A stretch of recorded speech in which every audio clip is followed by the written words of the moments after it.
Guys. Gary, Terry, lovely Good to see you. Good afternoon, Kal and Rosy. Good Lovely to meet you. Thank you very much for taking the time to come and see us. Tell us a little bit then. So, what is your area? Where are you responsible for? We're responsible for the Balcon Al Mar area, but basically, if you divide the Javier between north and south, we cover the southern area, which is basically the Balcon Al Mar, Granadella, Portuchol, down to Ambola. Pretty much all that type of area. The PC, or Protection Civil, they cover the major part of Javier, which is the north. Anything that's from where the Consume roundabout is, going all the way back up to Mongo. Our youngest member is 19, and we go through to 64. We have to retire when we're 65 because of insurance reasons, etc. But we've got, in the main, I suppose we're sort of in the 40s to 50s. I know I look a lot younger than that, but I mean, that's, you know. You're on Facebook Live now, though. Oh, dear. That's blown that so people can tell. It's like a young Bruce Willis. with more hair. Yeah. I should just get that in there.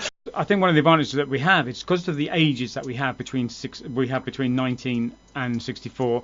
We have the differences in nationalities as well as gender. I think just makes it a bit more. Well, it makes life a bit more interesting on the field. All right, we'll stop for a break and we'll let you have a little bit of a rest. They're like naughty schoolboys, these firemen. They are. We've put them on the same microphone because it actually makes my life easier. So there's a little bit of jostling going on. The Friday Feeling, Kal and Rosy, and our new recruits, actually, Gary and Terry, are with us this afternoon from the Volunteer Firefighters. Hi guys, all right? Yeah, we're good. I think we've got the microphone in a better. We've got it in a better place, and I think we'll be all right now. Well, he's not sitting on my knee now. Anyway.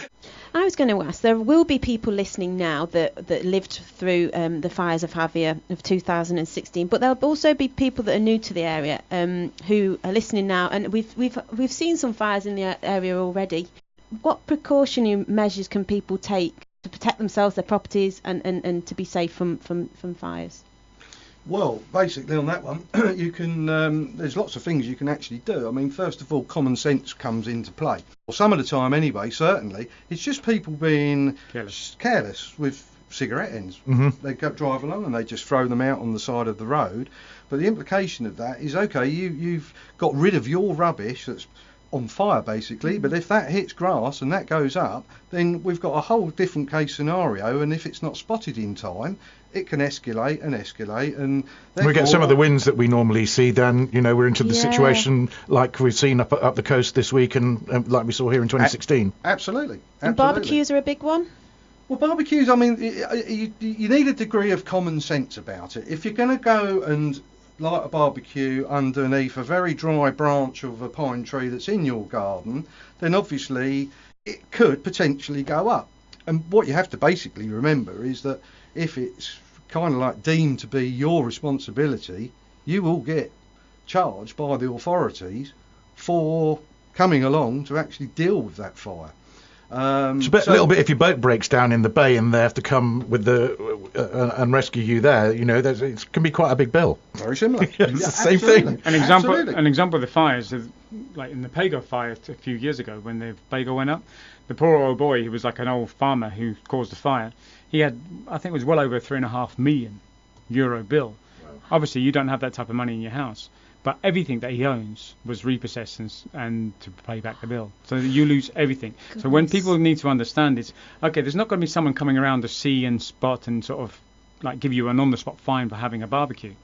But if you cause that fire, you're going to pay for every single thing that comes out to it. That's including the helicopters, the fuel, the guides, everything. So your bill will be high. People who live here generally are aware, but obviously we have a lot of holiday makers, and perhaps they're not always immediately thinking about that because they don't live here. They've not, perhaps weren't here last summer. It's not in the forefront of their mind. I wonder, is there any literature that you perhaps can give to rental companies so that they have, those sort of things that you need to make sure that visitors are aware of? There is a good page that's actually on the Facebook that deals with Javier in this local area.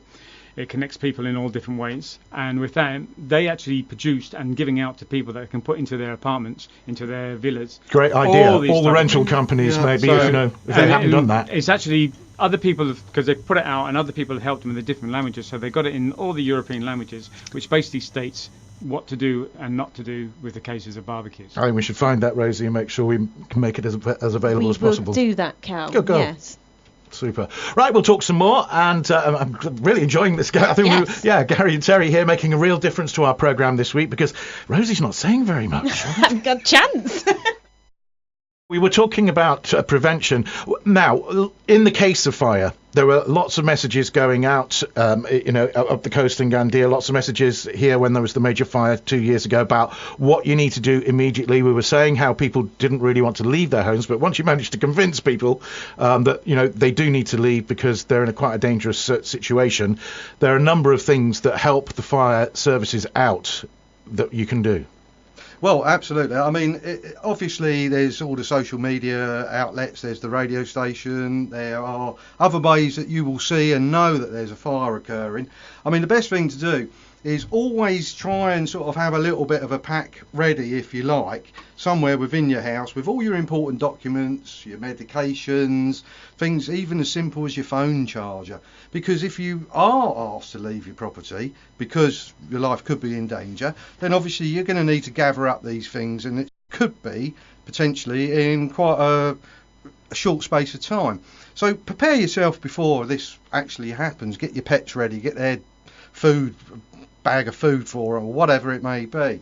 But obviously, if you see that there's fires and they're sort of moving towards your properties now, I mean, a good thing to do is get some water going on your garden, be it a hose pipe or if you've got irrigation systems, put those on. Any gas bottles, the small silver ones, most importantly, we had a lot of problems with those in the past. Put them in the swimming they pool, explode, is it? don't Put them in the swimming pool or lock them inside your house somewhere as well. I mean, that's that's advice from. Well, it's an extreme hazard for you guys if you're going in trying to put fires out and those things are going absolutely, because I mean, most of the time we're actually going onto people's properties because we're fighting a fire that's behind their properties. A very important thing, a big frustration that we have, is that quite a lot of the time when we arrive at properties that have been evacuated, people don't leave a gate open. So if you've got, automatic gate, put it onto manual for us, because the idea is it's not just for us, it's for all the emergency services. They want to gain access in to the back of your property, maybe, because the fire's there. And if you've got a swimming pool, they're going to want to use that water, because we don't have hundreds of hydrants laying around all over the place, and it doesn't matter what part of the actual region you're in. So that's a really great help. Your property as well, if you've been evacuated, the police won't allow any other strangers apart from emergency services in there, and their priority is to put the fire out and protect your property. So on that side of things, it helps us. We were talking about the case of fires and prevention of fires. There was a mention on the Facebook Live about throwing cigarette butts out of windows, and I'm not sure that everybody knows, but that does incur quite a large fine. There's a €200 fine if caught.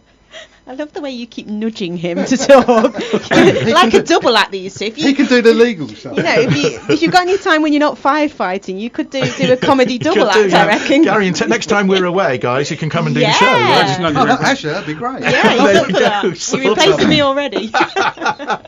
Brilliant.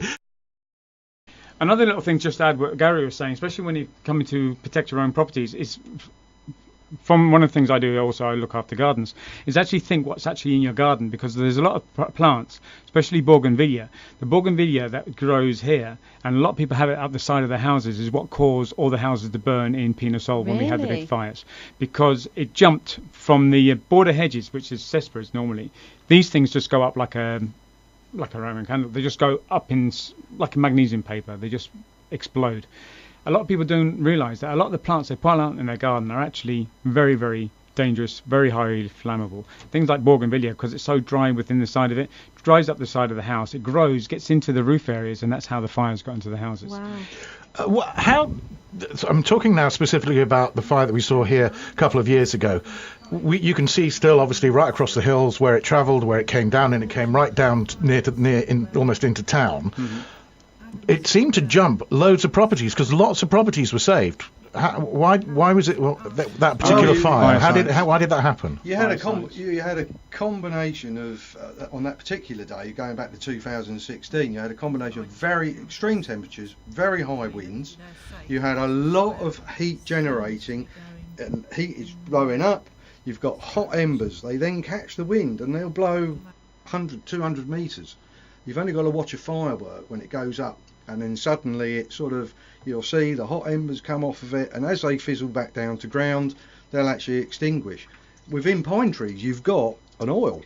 That's where white spirit, turpentine, comes from out of the pine tree, and basically that gets to absolute boiling point, and then it will spit itself out as the actual bark and that is burnt away, and it will fire. And it's like if you can imagine throwing a red hot marble 100 metres or 200 metres, that then lands on a dry patch of hedging, or someone's chucked sort of their old grass cuttings and that, and trying to form a bit of a compost pile over the back of their property, and you got land in that, bang, bingo, there you go.